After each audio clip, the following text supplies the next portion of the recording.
Paramashivoham. Om Nithyananda Paramashivoham. Om Nithyananda Paramashivoham. Om Nithyananda Paramashivoham. Om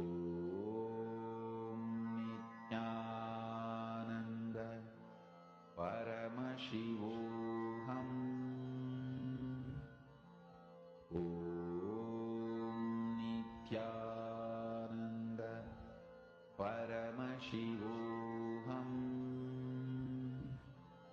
Om Nithyananda Paramashivoham. Om Nithyananda Paramashivoham. Once all of you have finished sharing, I request everyone, whoever has not posted your manifestation yet, you can post it on the Zoom chat. I could see many of the participants were actually intensely sitting in manifesting. So you can post your experience, how you felt inside yourself, how did your whole being feel when you just used the technique of Ichha Shakti, how it felt. You can post on the chat, and even I encourage everyone to share how was your manifestation, because the more and more we share with each other about our manifestation, the more Paramashiva manifests through us. Yes, so this is a really nice manifestation, and I really enjoyed coming and taking the class for all of you today. And we are going to continue more power manifestation classes. So even if anyone feels that you have not been able to manifest yet, it's completely fine. You can again try in the next session. And this is not something which we do only during classes, but it is what we do throughout our day, and it is how we should live our life, right? Swamiji says that power manifestation should be a lifestyle. Power manifestation should be a lifestyle. So now we are going to be learning from Swamiji about breaking free from status quo.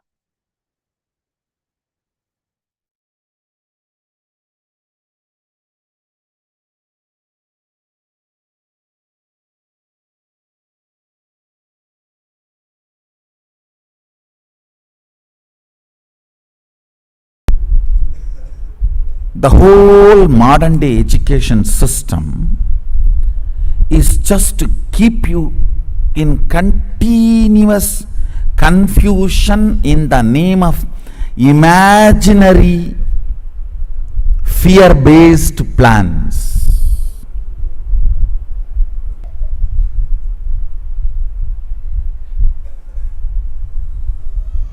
I am not against planning.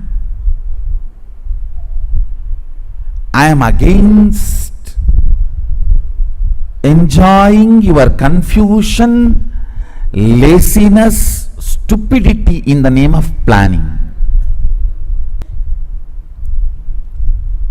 Completely disconnecting you from reality and the requirements of the life is modern day education, where you are taught very well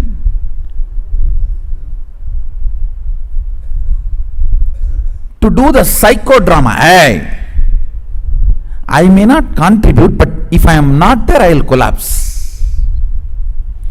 If you know to play that game, you can raise the ladder of the corporate ladder. Because the education system is basically to cheat others. So naturally the fellows who are evolving through that system will be cheating the owners. It is like you cheat me, I cheat you. The whole thing is vengeance based.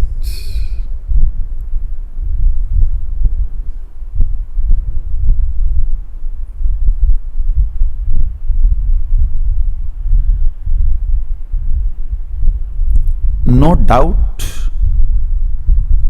when you build large buildings and develop a city, you need to understand how the sewage water need to go out, how the electricity circuit need to be provided, how the drinking water supply need to happen, how the people who are using the city will come in and go out. No doubt. But surely planning cannot replace living. The fundamental damage done is making the person believe life is difficult. Once the person starts believing life is difficult, even picking up this and keeping there becomes a big project plan. Will this table take the weight, and the weight is 200 gram, and the table's depth and the material in which table is made of, and the stress test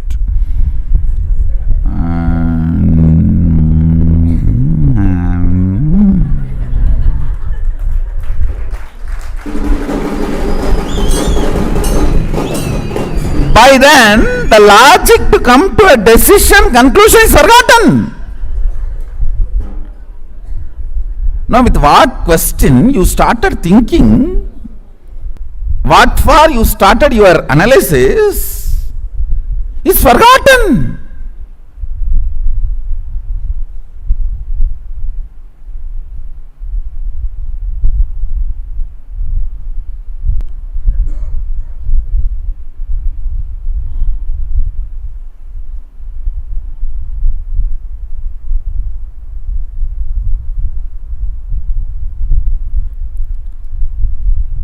This corporate project planning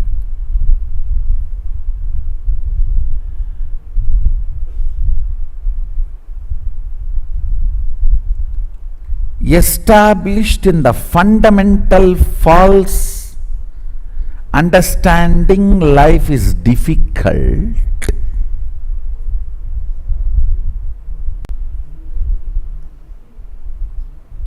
Anything, I tell you,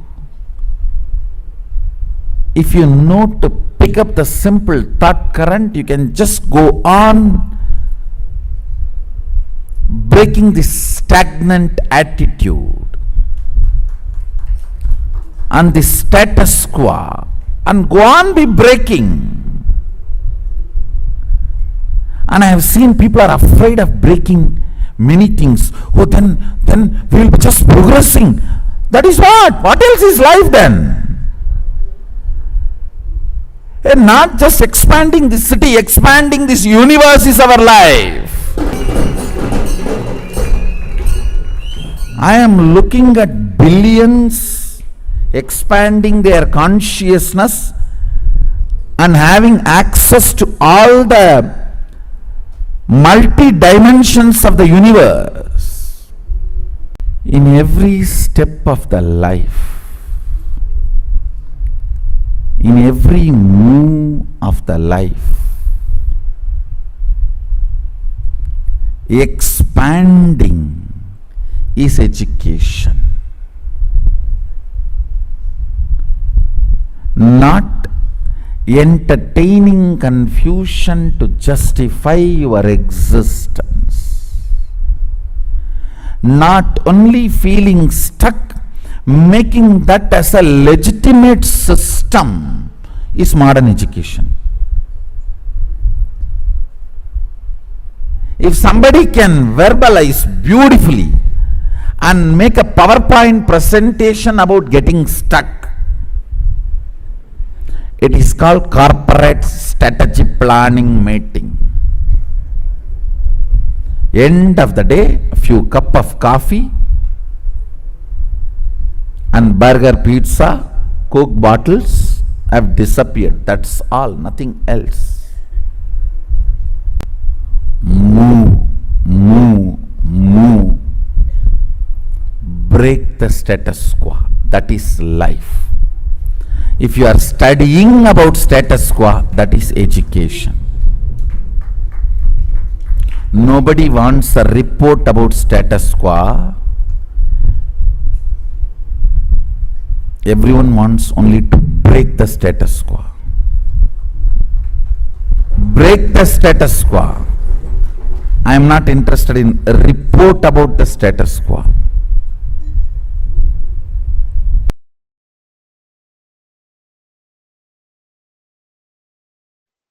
This is the greatest secret for being successful forever.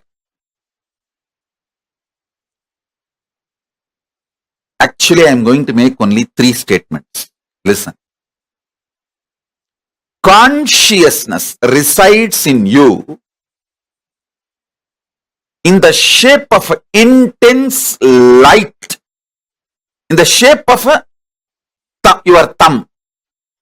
See, just this thumb size, angushta matra. Thumb size, alive, intense life, tejas. That is consciousness. It stays inside you, thumb size light. Listen carefully. When I breathe tejas into your life, you will see the consciousness as an intense light in the size of your thumb. Angushtamatra purushaha. The size of the thumb, consciousness, purusha, resides in you. This is the first statement. Second,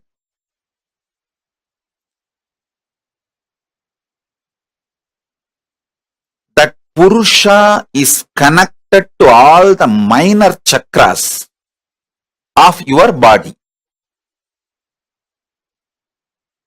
When I infuse energy into the Purusha of you, that Angushta Matra, your will to exist, your consciousness, your soul, it spreads to all the minor chakras and into your life. Listen. Listen to this. When that energy manifests into your minor chakras and from your minor chakras into your whole life, everything you want will go on be happening. And your consciousness, your free will to do right or wrong is your power. That size of the thumb, Angushta Matra Purusha in you, size of the thumb as a pure tejas, life, energy. Consciousness, your soul is staying inside you, which controls all the minor chakras. And that pure tejas, soul, can reflect Paramashiva himself You don't need to feel shy in front of Paramashiva. His compassion, he made all of us from his own core material. See, the material out of which he made himself, the same material he took and made us also. Like the clay in which we make Ganesha, with the same clay we make the mouse, which eats all the Nivedyam we keep for Ganesha. The material with which Ganesha is made, out of the same material, the mouse, the cat, sorry, not cat, rat, the mouse, Ganesha's Vahana is also made. Same way, Paramashiva, the material with which he made himself, out of that same material, he just took material from him and made us. That material is that Angushta Matra Purushaha, Parameshwara. When he made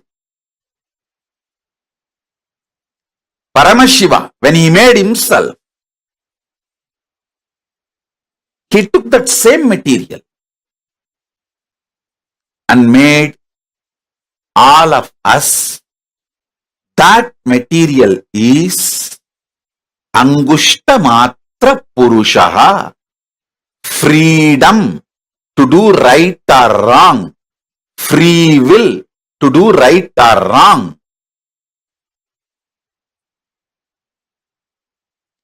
So now I'll give you the gist, just three truths. Your consciousness, free will to do good or bad, right or wrong, that is residing in you as Angushta Matra Purushaha, the thumb size conscious soul in you. First. Second, all the minor chakras of your body is controlled by that Purusha. So when energy comes from Mahakailasa and enters into that Purusha, from Purusha that energy goes to all minor chakras and oozes out to your life. That's the second. Third, your consciousness is the passport and visa for you to go to Kailasa, Mahakailasa. Even Rishis and Devatas don't have that. They have to come to human plane and take this body, only then they can go. This is the airport. They may be living anywhere, but they have to come to airport to get into the flight. Even if he is the head of the nation. So that's the first thing. Second, Paramashiva made us from the same material out of which he made himself. It is like he manifested himself and just took some part of his own himself and made each one of us. And that part which he himself took it out of himself, that part is what is Angushta Matra Purushaha, thumb size consciousness. So now,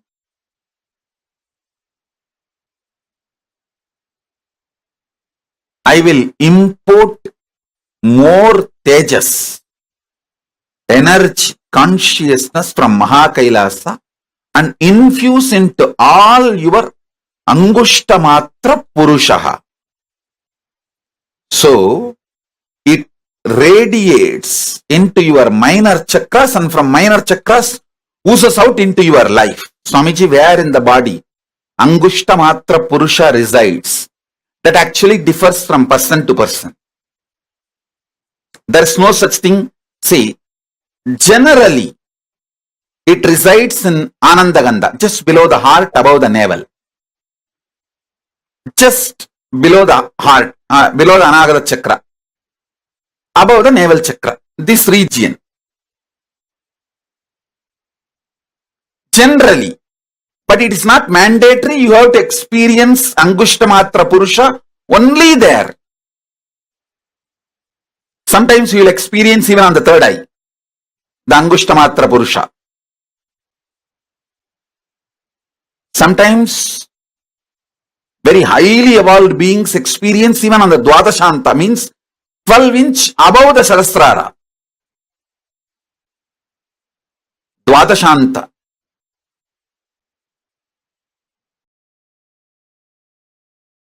Each kshetra in Hindu tradition is considered as one chakra. For example, Tiruvannamalai is considered as a Manipuraga chakra, navel center. And Chidambaram is considered as heart chakra, Anagata chakra, heart center. Madurai is considered as Dwadashanta Sthala. That is why in my name, our national anthem, KAILASA national anthem, you will see Kailasonnata Dwadasanta Shyamala Pita. Among the Kailasa's manifestation, the highest Unnata, Dvatashanta. Madurai is considered as Dvatasanta Sthala, Kshetra. Angushta Matra Purusha can be experienced in any place. Is Angushta Matra Purusha, same as Atma Rama. Yes, you can call it as Atmanada, Atma Rama, Atmeshwara, and all those words means the same. Angushta Matra Purusha. In Upanishad, we use one more word, Pratyagatma Chaitanya. Even that word is Angushta Matra Purusha.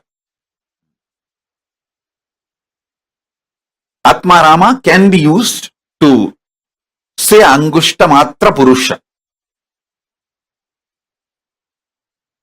Atma Linga, even that word is used as an equivalent to Angushta Matra Purusha. Upanishad uses at least 20 different words to explain the Angushta Matra Purusha in the same meaning. So Atma Rama is one of the word. The Ramayatis, Ramayat Sampradayis, they call the same Angushta Matra Purusha as Atma Rama.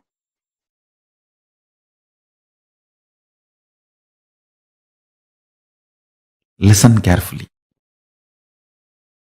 The cognition's inner software which operates your system, which generates your desire patterns, your joy patterns, your pleasure patterns, your greed patterns, your fear patterns, your anxiety patterns, your depression patterns, your frustration patterns, your good idea of your bad, your right, wrong, all which you generate, which is generated inside your system continuously. That source software should operate with more and more by the qualities of consciousness, Paramashiva, not by the qualities and ideas of body, but by the qualities and ideas of Paramashiva, superconsciousness, consciousness, the state, space, powers and being of Paramashiva. Beautifully Krishna says, the consciousness can neither be killed nor be burned or be made wet. The great qualities of consciousness should be your cognition about you. Consciously decide to program, meditate, contemplate, declare to yourself, you are consciousness, Paramashiva, even with you. Behave yourself as Paramashiva. Even with you, behave yourself as Paramashiva. That is the highest integrity to Paramashiva. Understand? If you think you have something other than Paramashiva, you abuse Paramashiva. How can anything other than Paramashiva exist? Then you are more powerful than Paramashiva. He is the only Purusha. No other Purusha exists other than Paramashiva. So even with yourself, behave as Paramashiva is integrity to Paramashiva. This is the best way you will prepare yourself for Paramashivoham experience.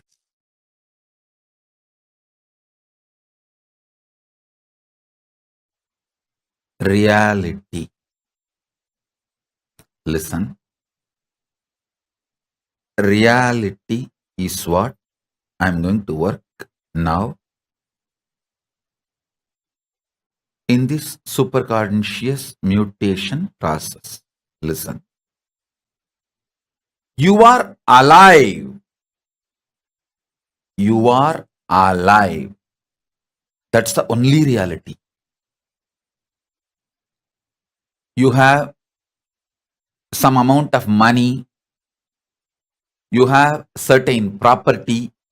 All this is imagination approved by society and law of the land, but not reality. How many of you are realizing it? Raise your hand. You are alive is only reality. You have some amount of money. Is your imagination accepted by your bank? You have certain properties. Is an imagination accepted by your country? You have wife or husband. Is your imagination accepted by your spouse? The day your spouse decides he or she does not accept your imagination of having a spouse, over. Bye.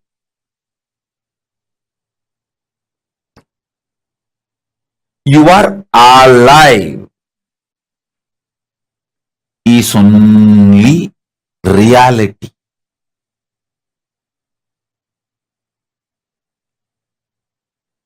You are alive is the only reality. Everything else is an imagination accepted by certain people at certain level in certain zone. How many of you are understanding?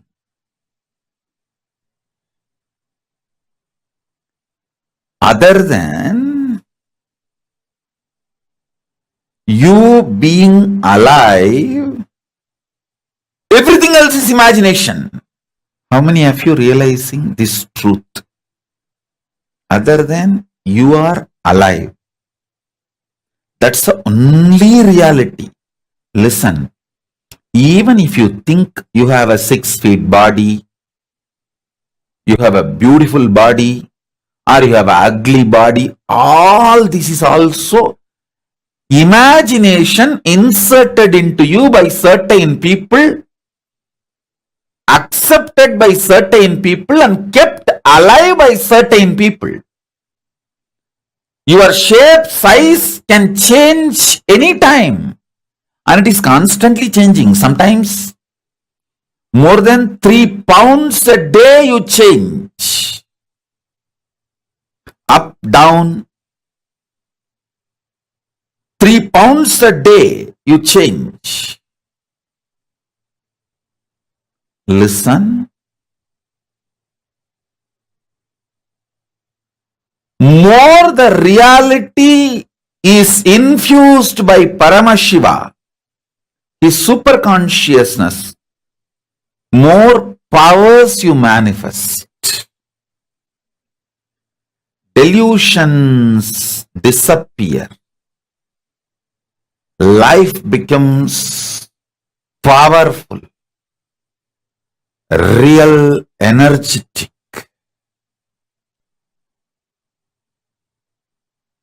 Don't be afraid of reality. That's all.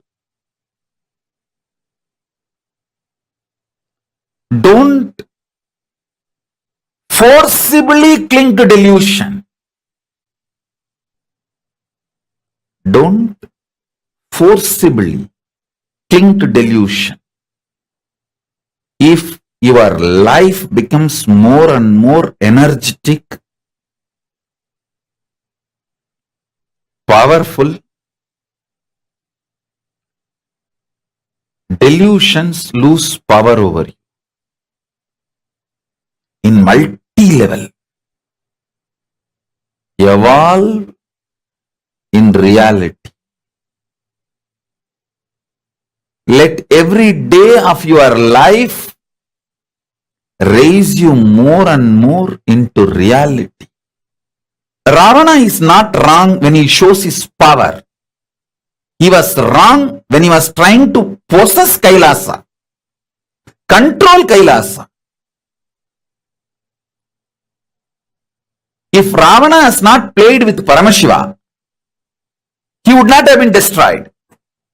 If he has not tried to do games with Kailasa and Paramashiva, he would not have been destroyed. Same way Bhasmasura. If he has not tried to go after Paramashiva, destroy Paramashiva, he would not have been destroyed. Same way Daksha. See, Bhasmasura lived 16,000 years. Only when he decided to stretch his hand on Paramashiva, he was destroyed. 16,000 years he ruled the world happily. Ravana lived 12,000 years. Go and see the Ramayana. 12,000 years. Only when he decided to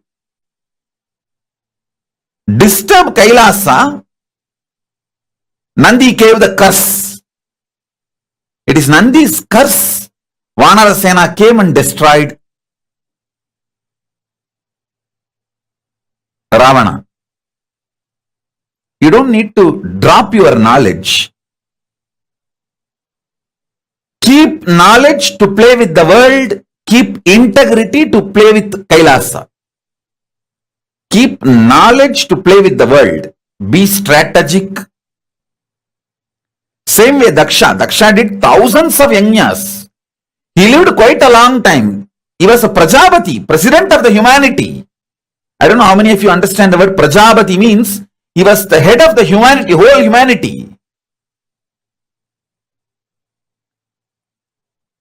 Only when he started directly attacking Paramashiva, he got destroyed.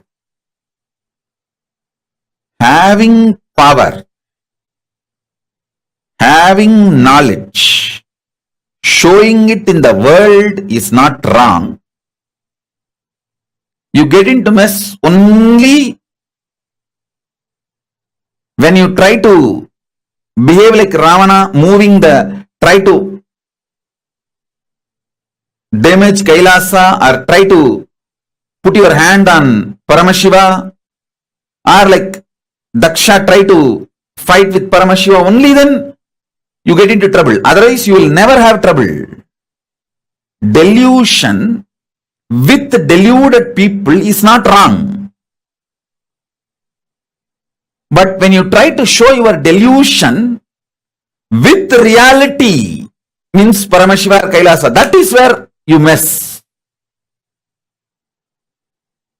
be boss to the world, be a simple disciple to Paramashiva. Then you will be successful forever. As long as Ravana did not try to possess Kailasa, he lived ruling 3 worlds. I don't know how many of you know Ravana had the title Ravaneshwara. Ravana was living like a Ishwara for 3 worlds. Only when he decided to possess Kailasa, try to shake Kailasa, he got into the mess. Within 3 years he was killed. When he decided to take Kailasa and try to move Kailasa, after that only 3 years he lived. That's all. 12,000 years he lived as a Ishwara because he tried to disturb Kailasa only 3 years. Within 3 years he was destroyed. Ravana would have been great if he has not tried to fight with Kailasa. Nobody could have killed Bhasmasura if he has not stretched his hand on Paramashiva. Daksha would have been the Prajapati. I don't know how many of you know Daksha is a Smritikara. He wrote the first jurisprudence. Manusmriti was second, not first. Daksha Smriti was the first. Manusmriti was second. Because Daksha Smriti was discarded by Paramashiva, Manusmriti became popular. I don't know how many of you know. How many of you know that Daksha is the son-in-law of Manu? Manu's daughter is Daksha's wife. Because Daksha's Smriti was discarded, Paramashiva asked Manu to write one more Smriti. So Manu wrote the Smriti, that became the jurisprudence for human beings. Otherwise, the first jurisprudence was written by Daksha. Because he directly dared to attack Paramashiva, he was destroyed. Otherwise, he would not have been destroyed. Delusion being used with deluded people is okay. But don't try to use the delusion on reality. That is the only place where you mess it. Your delusion becomes too much. You think through your delusion you can play with reality. You can't sit in negotiation table with Paramashiva. You can't threaten Paramashiva. You can't use greed, fear, anything to deal with Paramashiva. Understand that. Simple, straightforward surrender. Conversational relationship. You will always win and protected. You will see everyone whom I am protecting and constantly winning in their life games. Just see, only thing they have is conversational relationship with me. That's all. And I know they will not try to use their delusion, fear, anger, violence, greed to deal with me. Use all that to deal with the world, not with me. If you use your delusion, you will make millions into billions in Wall Street. Because the whole Wall Street is delusion. Use delusion where the delusion is useful. If you use your strategies, your delusion, knowledge, everything in Wall Street, you will make millions into billions. Less than a year you will make.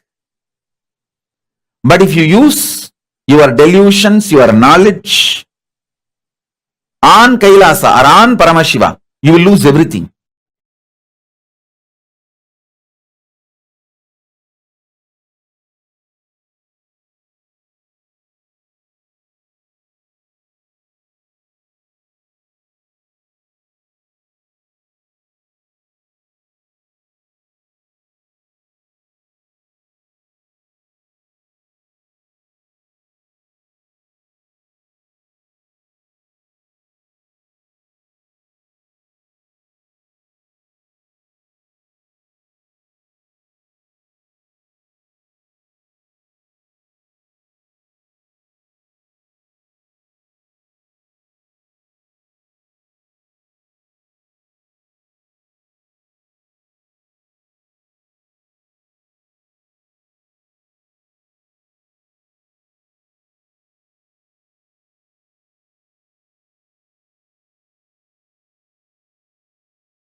The recipe for success, as Swamiji beautifully revealed, is not being stuck in status quo. Every time that we get stuck with status quo, you literally manifest the experience of being stuck, and you constantly repeat or create your past again and again and again into the future, where your default past becomes your default future. Your future defaults into the past. Can I request each of you here to post what you understood from morning till now in all the sessions what Swamiji revealed? What was a click that each of you had? Ma Guru Prasadini, Sri Guru Prasadini is posting. Amazing. Okay. And she's okay. Ma Premakarani is posted. Once we declare completion in each moment, Kala meets us in this moment. We can create whatever we want. The past and the future cannot come into this moment. The past can only affect us if we allow it. Very beautiful. See, this is a very beautiful story, right? If whatever moment you, as long as you clutch to the past, you hold on to the past. The moment you declare, you get redundant from the past. The past leaves you. Nobody can judge you by the past. Nobody will be able to remember your past. People will suddenly remember you completely as a different personality altogether. The past holds power towards you only as long as you hold power towards the past. As long as you give the power towards the past, you are giving that the ability to dictate, rule, command, and create the future and create your destiny or your reality. Breaking free from past and creating your future as a completely new reality is exactly what is completion. And that is what Swamiji has very beautifully gifted us in this. See, the consciousness resides in us as Angushta Matra Purusha, which is what Swamiji beautifully explained as Atma Rama. Whether you call it as Atma Rama or Atma Linga or anything, the consciousness resides inside your inner space as the size of your thumb. That's all it's a consciousness. The size of your thumb consciousness resides inside of you. And that governs all the happenings in your life.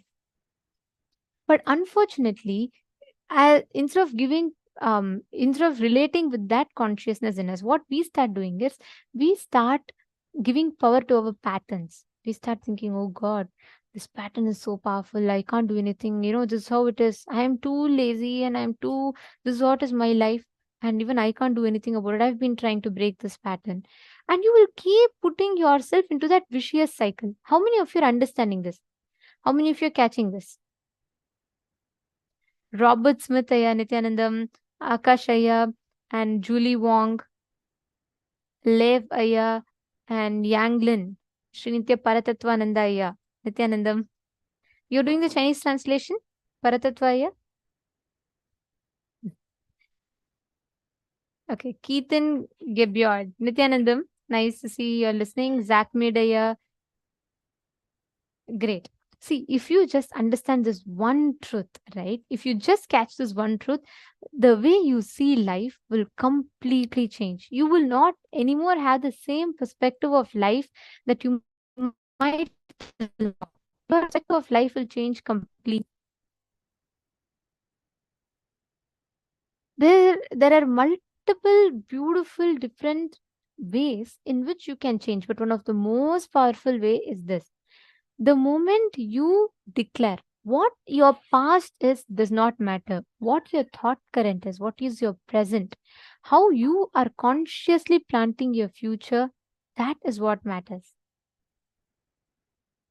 Every time, all our pain, pleasure, everything, we start defining it based on our associated moments of the past. The moment you experience completion, a shift in this, you will have a beautiful shift. There's a story of a great saint called Arunagirinadar. Okay, it's a very beautiful story.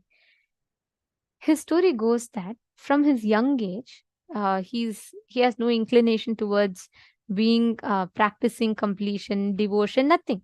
He's an absolute carefree guy, and he just goes on. And his whole life, all he does is drinking and womanizing. His whole life he spends in this, and he's so addicted. He's so caught with this. His only relationship on planet Earth was his sister.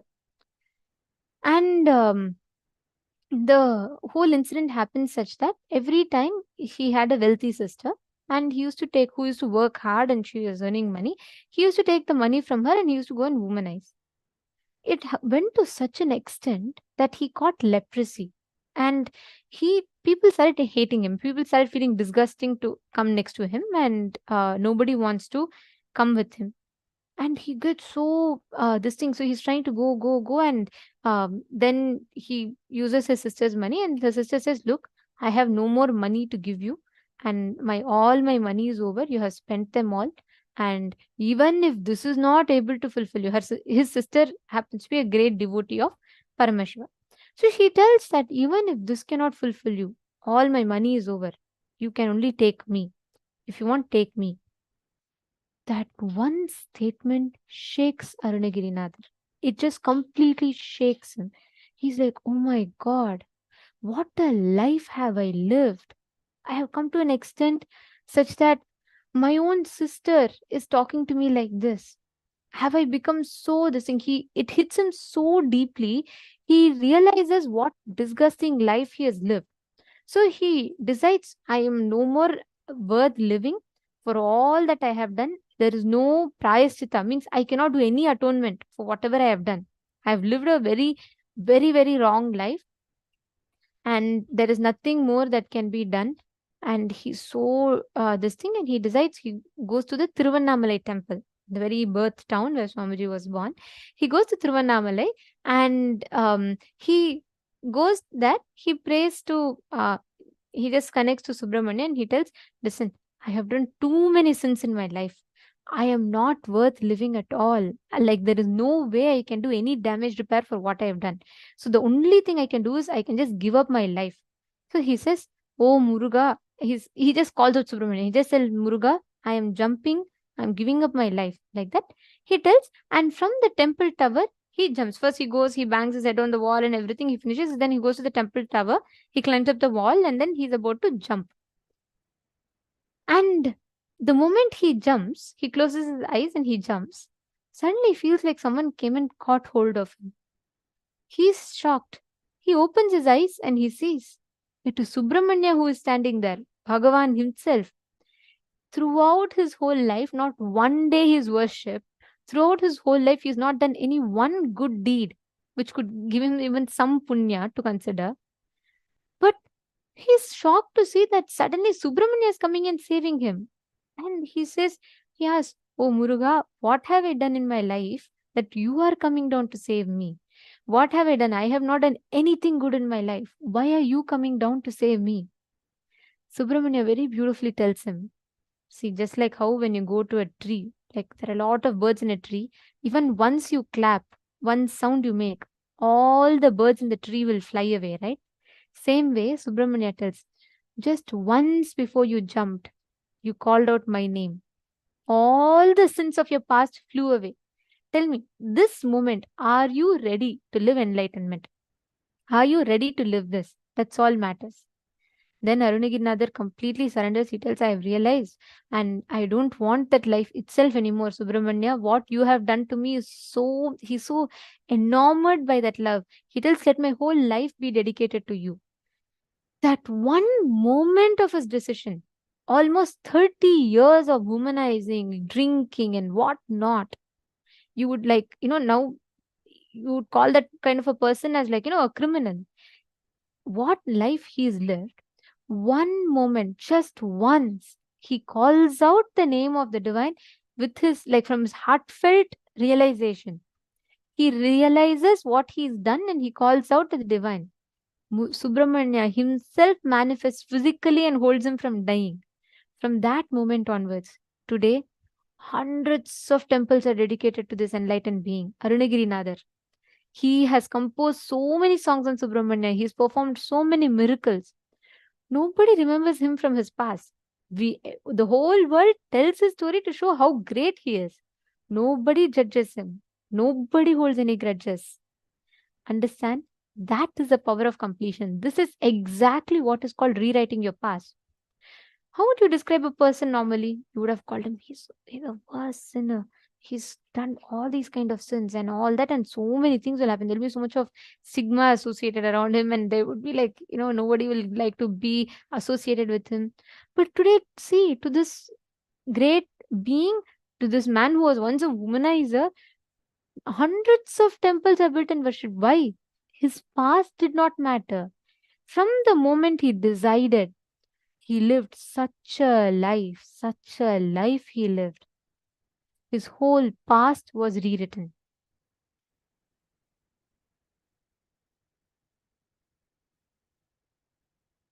Ethan is saying, such a beautiful story, almost brought me to tears. Understand, actually, this exact story that we heard, we all have that possibility in our life. We are not bound just because of something that happened in the past. You are not bound to recreate that same future as your reality. But what do we do if it were us? Okay, you don't even need to go to the extent of what he did. Even if you lost something, one financial loss or one relationship breakup, what do? We say all our life, we say, God, I couldn't even maintain one relationship. What am I going to get? Okay, next relationship also, this woman is going to cheat me, or this man is going to run away from me. We create this as our reality. And we are so okay to have struggles, incompletions, project your future based on your past, and put ourselves into that vicious cycle. Our forum is saying, wow, this is so subtle and powerful insight from Bhagavān. And the story gave me powerful cognition, so I don't need to feel guilty for my past deeds. Ma Nithyananda Jnana Yogini. Yes, ma understand, guilt is the original sin. Even you doing mistakes is next. If you're feeling guilty about your mistake and sitting, that is the biggest crime than sitting doing the action itself. Understand, guilt is nothing but looking at the past with updated intelligence. If you just learn and move on, it is different. But guilt is a very, very cunning trap that our mind lays for us to never move forward. Imagine, does your guilt help you actually evolve?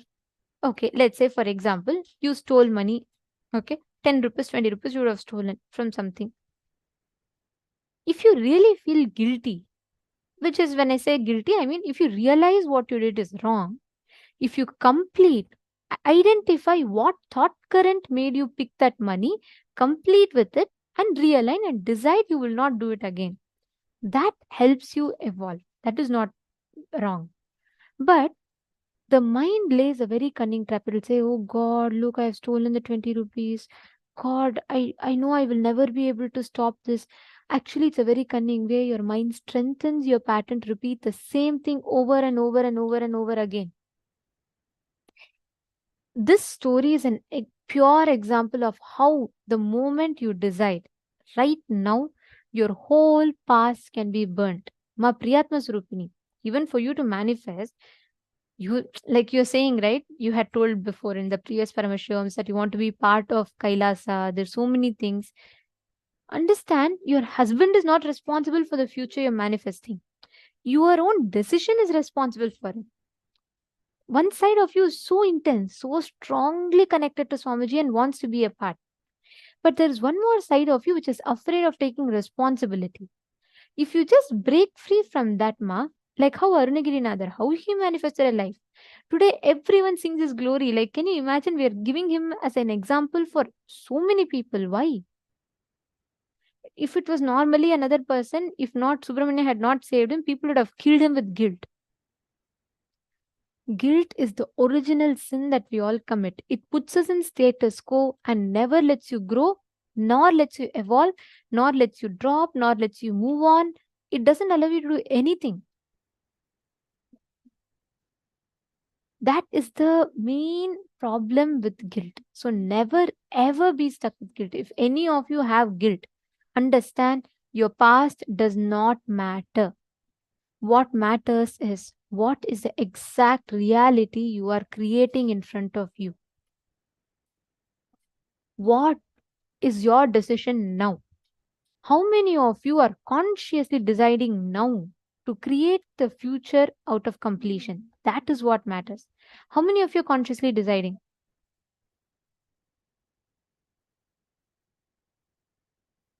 Can I request each of you to post? How many of you are making the decision now? How many of you consciously want to declare?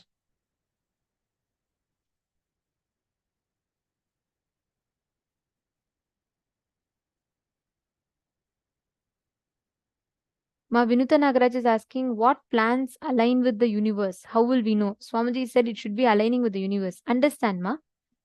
Universal thought current means absolutely stress-free, absolutely complete, absolutely blissful, not feeling the up or down. Like, for example, visualize the cosmos. When you experience the expansion of the universe does not have a high or low. Means cosmos doesn't feel excited about something. Temporary happiness does not happen. Same thing, it doesn't feel any depression. Both of them do not happen. Cosmos exists as it is. It just keeps expanding, expanding, and expanding. That universal consciousness expanding continuously happens. Now, what plans will align with the universe? Whenever your decisions and actions are taking you towards your higher goals in life, whenever your actions and decisions are aligning you to the core identity that you are Paramashiva, one with the cosmos, that is a plan alignment to the universe.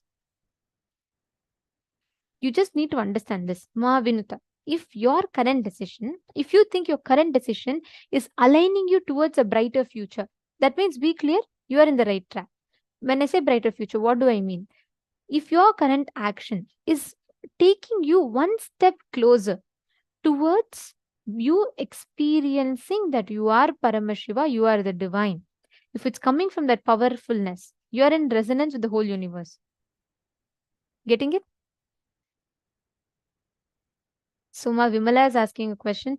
Rewriting past connects me to a mandala effect. Ma. Can we still manifest by just declaration even when we have not attained unclutched space and oneness? What exact story I told you is answer for that. I think you've asked this before the story.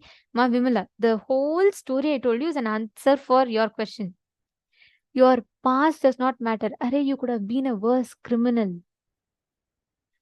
It is not, see, Arunagiri Nadar is not one lone example in the vast ocean of Hinduism. Hundreds of examples are there. Valmiki, how many of you know Valmiki, Maharishi Valmiki, who wrote the whole Ramayana? Today, people worship him, revere him. Do you know who Valmiki was? He was a thief. He was a dreaded thief. He used to stand in a pass, basically a mountain pass, and he used to jump on anyone who used to come that way and rob them, kill them. People were terrified of going to that path. One day, Narada walks by and Valmiki again jumps, asks Narada saying, give me the whatever jewels or money you have, give me everything. And Narada just stands and he looks at him and says, I don't own anything. Everything belongs to me, but I don't own anything. Valmiki is like shocked. He's like, what do you mean you don't own anything? And he says, no, I don't own anything. I have the wealthiest thing, which is the mantra, which is Ramanama. So I don't hold anything other than that. And Valmiki is surprised. He's like, what are you talking about? Then Narada says, what use is all the wealth that we are carrying? Because all of these wealth doesn't come to you. No, nothing will come along with you. Valmiki says, no, I am earning for my family, because when I leave my body, my family will come along with me. They all will be there, and they will be there with me throughout my life, even after I die. Then Narada says, look, all right, I have nothing to gain from this. But why don't you go and check with your family and come back? When you die, will they come along with you? If you have to die today, go ask them. Then Valmiki is surprised. He's so sure that his family loves him so much. In fact, he's doing all these crimes for his family. So he tells, I'm giving my life every day, putting my life in risk for them. Of course they'll come. Narada says, don't worry, I will wait here. It's my promise to you. Just go check and come. Valmiki says, all right. Then he goes and he goes home and he goes to his wife. He rushes to his wife, whom he loves so dearly. And he goes to his wife and says, dear, I have given so much to you in my life. I've lived for you, for giving you comfort, and I rob, steal for you. When I die, will you come along with me? The wife is shocked at the question.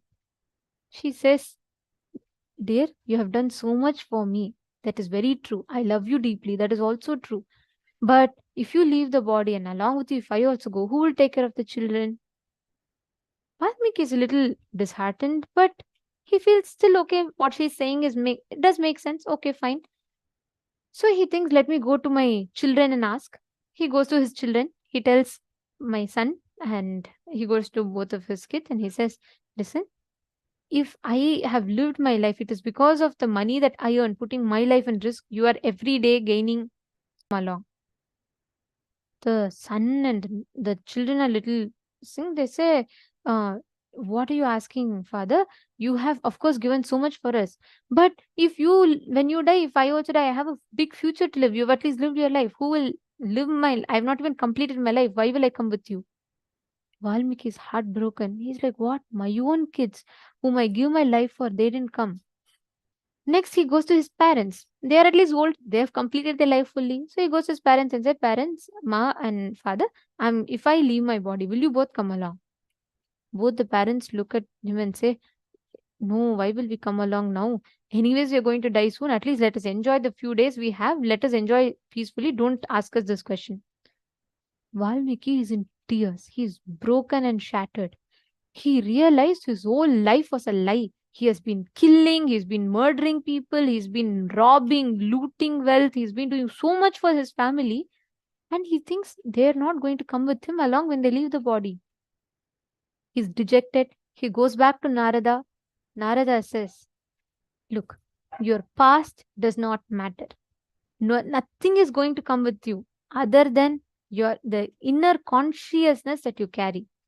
That moment, Valmiki realizes, falls at the feet of Narada, and he tells, whatever is the greatest thing, teach me. Narada beautifully tells, I only know one word, which is the greatest thing. He says, Taraka Mantra. That is the greatest word. I'll tell you that. You just keep chanting that will take care of everything. Then he tells, Rama, Rama, Rama, Rama. Just keep chanting Rama, Rama, Rama. You sit. And Valmiki takes that as Guruvak. He just sits. He starts chanting. He chants Rama, Rama, Rama, Rama, Rama. He continuously keeps chanting. And a whole anthill is built around him. He's so soaked in that meditation. The whole anthill builds around him. And Rama himself comes, gives him enlightenment. And not just that, he gives him the Divya Drishti to write the whole Ramayana, which the whole Hindus, the whole world celebrates as one of the best scriptures. Ramayana is written by Valmiki. Who remembers Valmiki as a thief? Who remembers Valmiki's past? Even for even the Hindus, very rarely people know his exact story. People only know him as a great Maharishi. Your past does not matter. You can be a worst sinner. You can be whatever you have done. What matters is what is the decision you are making now? If your decision now is to create the future as you want consciously, you will manifest that as reality. If your decision is to let me just be stuck in this, I'm going to be manifesting some inauspicious future, you will be stuck in that. This is the reality of life. I see so many messages.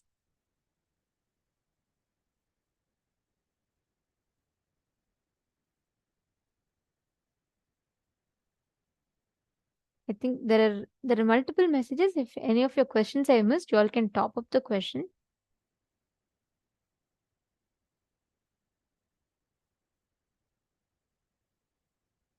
Ma Carmen Maris, how to free yourself from the past? Decision. Two things. Decide to drop your past. Second, decide to complete the past. Complete it. Completion from the space. See, what does completion mean, inside you, there should not be some 10 voices that are saying, hey, how can you do it? You can't do it. This is not for you.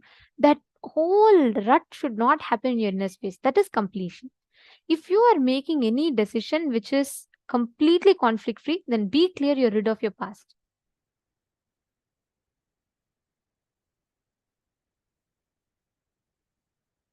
Ma Carmen Maris, you can do completion using numbers also, but listen very carefully. When you relive, see, if your decision is conscious, it's not, see, when Arunagirinatha decided, he didn't simply decide. His decision came from the very being. He said, either I decide and create a new future or I die. It was a do or die situation for him. Like, means that was the strength with which he decided. It was not our morning we will decide, oh, I'll go to work, and by afternoon we'll say I want vacation. It is not that type of a decision. So your decision should come with that clarity in you. If your decision is coming from that clarity, then you will surely manifest. Ma Nitya Rajeshwari is asking how to complete with different persons, their behavior or feelings we meet or met in daily life. Actually, I'll give you a short answer, but a whole day dedicated for this will happen day after tomorrow. So you attend that day also, so you understand deeper understanding of it, ma. But see, every person in your life is a projection of your inner space.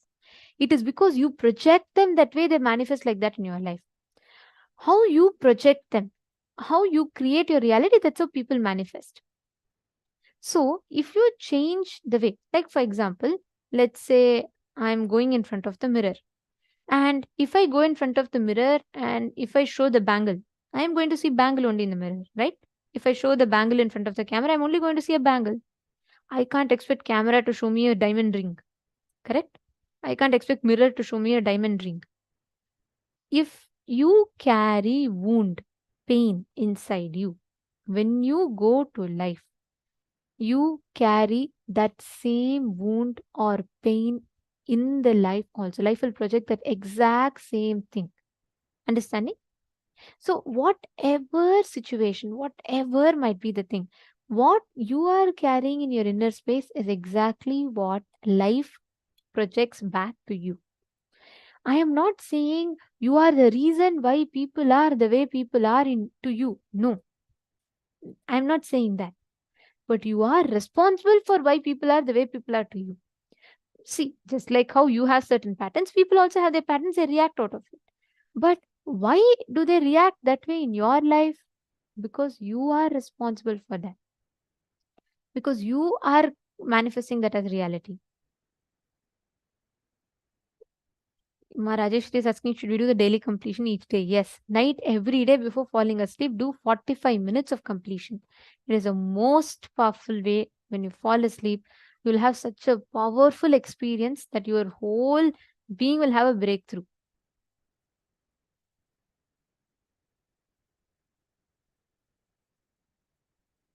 Okay.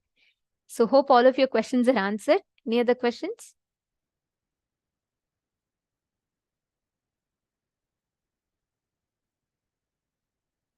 Okay. Keaton Giboyd is asking, how do I find that strength and clarity to make a powerful decision now? I want to make the decision with my entire being. Should I go to the extent of giving up my life? I'll tell you one thing, Keaton. See, that action right now, let's say you also go and stand in the same temple tower, exact same way that Arunagirinatha jumped. Even if you jump, it will not happen because the decision should come from a conscious space. It doesn't need you to go to that extent. For each person, it is different.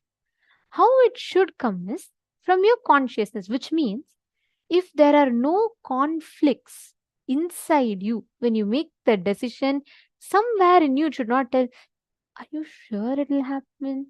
Like, I have done too much. Okay, Arunagirinatha and all is a story. But how about for me? If these kind of conflicting thought currents happen in you, that means it's not a conscious decision. When your urge becomes urgent, when your want becomes need, you will manifest it. Right now, it's a choice, right? Like right now, for you, enlightenment could be a choice. It's part of your laundry list, right? Like you will be like, okay, let me do this, and then enlightenment also.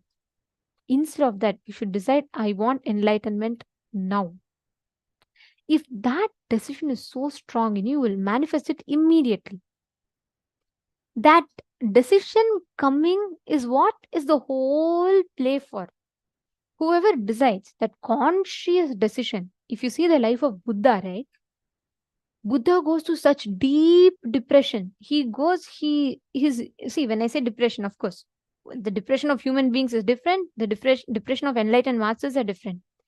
For them, it is so intense. Their whole being goes through that so deeply. He went into such a deep thing because his body becomes weak. He's he's just like bone and skin. There is no strength, nothing whatsoever, and his whole thing is just falling apart and dying. He decides, if I'm not getting enlightenment, then let me just give up my body. His decision came from such a clarity and strength. That moment he got enlightened. But right now, if any of us decide saying, oh, Buddha decided, let me also sit in depression, you will be sitting in depression for 20 years also. It's not about action. It is nothing to do with the action. If Keetanaya, if you decide now, and if you sit, the next moment, if you're just picking up a glass, that glass of water will give you enlightenment. You don't need something external, you understand? You don't need anything from outside to tell you that. You just need to be. You just need to experience that completion in you. Understanding? I request each of you to post what you all understood in the chat. A few minutes. I request every one of you to type out your conscious declaration. After that, sit and consciously complete. Take a few minutes. Come on. Every one of you type. Just 2-3 minutes.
You have posted? Okay. So, all what we have learned now is we all have understood completion with the past. We all have understood how you can rewrite your future. And most importantly, we've all understood how you can rewrite your past. Rewriting your past. We have covered all this from morning till now. Okay. Now, we are going to be entering into a very, very important session. We're all going to be doing the past life regression process. Nithyanandam, dear participants, can I please request all of you to settle down? And all those that are viewing us on YouTube live right now, we will be ending the live stream as the past life regression is an exclusive session only on Zoom. So all of you, for whoever wants to join, please do sign up at paramashivoham.org and please join our live session happening. And we request all of you to sign up at paramashivam.org and you can join the live session and experience the past life regression process. This is a very, very powerful process which will help you complete with your past. It will help you break free from your past. In this session, you're going to go through the past life regression, which means you will be reliving. You will be going back to your past life, not just this birth, even in your past birth, how you were. My Vinita Nagaraj, no, you should not. Don't do it when you're driving. Please do not do it. You all need to know it's a powerful process. You're literally going to leave your body and go to the past life and come back. So it should not be taken lightly. You should have a proper time space for it, ma. So you can actually have like the best experience.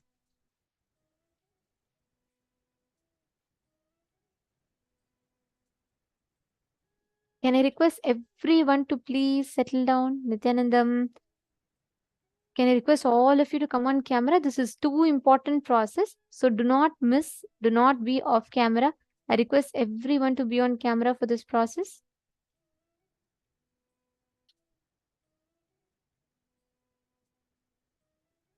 Can I request all of you to please come and settle down?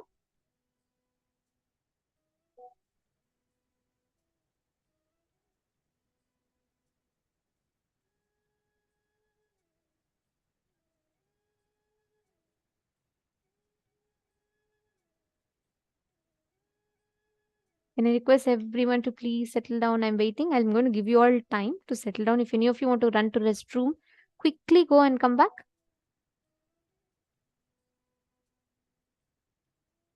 Very happy for you, Mahongzu. I remember you from the first season that you attended till now. The way you have just like spiritually matured is so beautiful.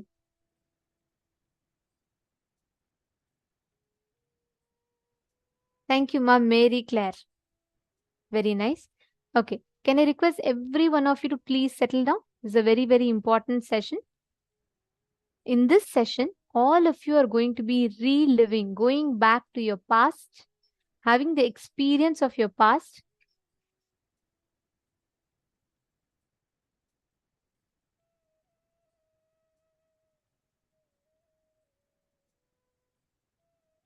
Ankita and Anisha, do this session. You will have a phenomenal experience with this session. This is a very, very powerful session where you will literally be going back to the past and coming. Okay, so both of you sit and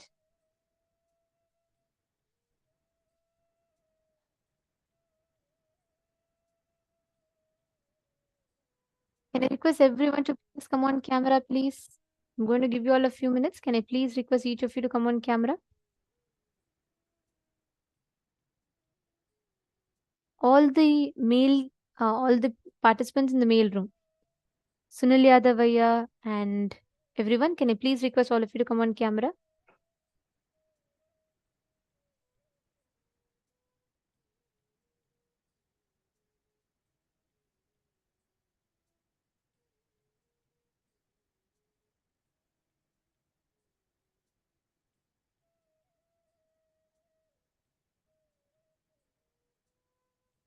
Ethan, Aya, very nice to see your sincerity, your participation. Actually, in the male side, there are quite a few of you who are very, very sincere. Have been noticing that you all sit through the day. If you can take a break or something, sit in a comfortable place. I don't think you should be doing that. You should sit in a comfortable place. I know you're very interested and sincere, but sit in a comfortable place where you can do that. So Ketan Giboyd, if you could maybe like take a proper break or maybe go to a comfortable place where you can, because for this process, you will be lying down.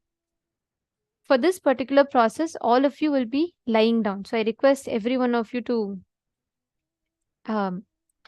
make sure you're having that kind of a place.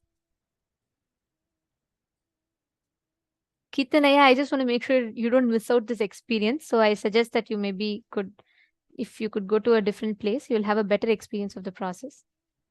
Fabio Bruno, yeah, you should, I know it's late night for you. It is quite late in the night, but you should make sure you're not falling asleep. Last time you missed the process. So just please do not, you make sure you're keeping yourself awake, doing the whole process so that you don't miss it.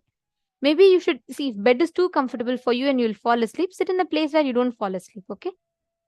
See, you all should know these processes, people do tapas for years together to gain an experience. So these are all two powerful processes. So all of you don't miss this. Please settle down. Okay, so I'll explain to you all what we're going to be doing now. We're going to be first understanding about past life regression. We will be watching a video, listening to Swamiji revealing about the process. After that, we will straight be entering into a process where Swamiji himself will guide us through the past life regression. So we request every one of you to sit and attend both. So first we will be listening to it, but after that Swamiji will announce for you all to lie down. At that time you will have to lie down. Are you all clear? Could you all please put yes in the chat if you all understood? Okay.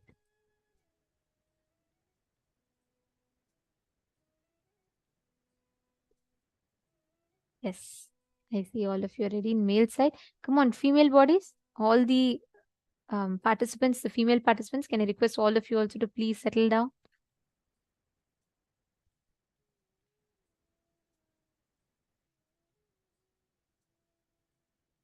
I'm still seeing my Yunzi Pan, my Hanshu He, Ma Shakti, Huang Mei, Ananda Mahabala. So many of you I'm seeing are not in the camera. Can I please request everyone to come on camera?